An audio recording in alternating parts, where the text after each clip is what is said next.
You know, I almost married a tennis star, but then I discovered that to her, love was nothing. Sports.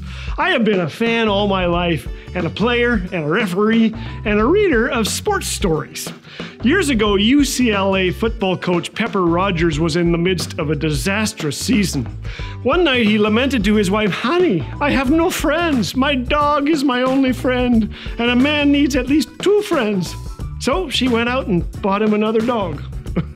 Well, if only friendship was that easy. Truth is, it requires effort and commitment, and a good sense of humor doesn't hurt. I told a friend, "You don't have to be crazy to be my friend, but I can train you." The very first episode that we posted on this channel was called Great Friendships. And in it, I mentioned 4 friendship secrets, including accepting others, brushing your teeth regularly, listening, using deodorant, and just being kind.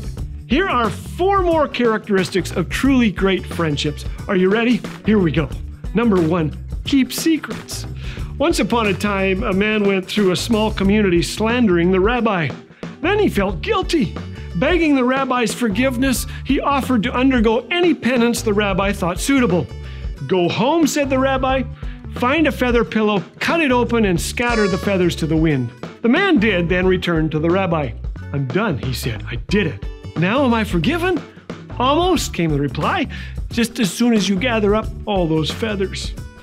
The Bible compares the tongue to an arrow because once an arrow is shot, it's rather tough to chase it down and bring it back. Few things destroy relationships faster than the arrow of gossip.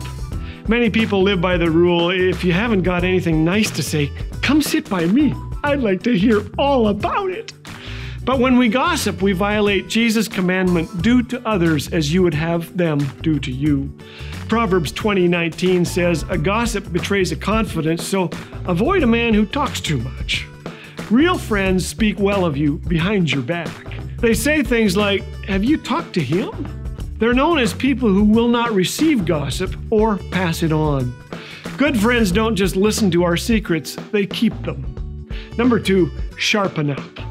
Proverbs 27:17 tells us to sharpen each other as iron sharpens iron.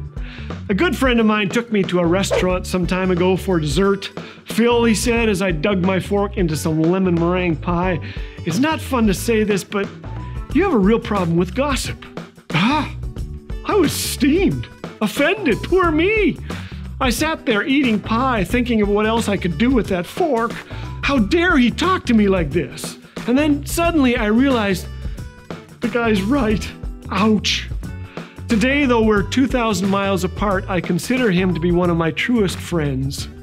Wounds from a friend can be trusted, says Proverbs 27:6. Our best friends stab us in the front. They provoke change in us because they tell us the painful truth about ourselves. They sharpen us and mix it with a generous dose of love. Number 3, practice forgiveness. 2 brothers were yelling at each other, and the one punched the other guy hard.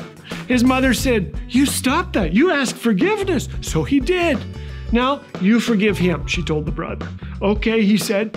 "I'll forgive him tonight, but if I don't die before I wake, you better watch out tomorrow." We've all done that, haven't we?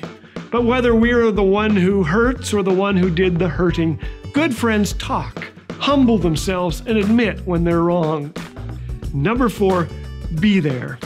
There's nothing like sickness or bankruptcy to help us discover who our real friends are.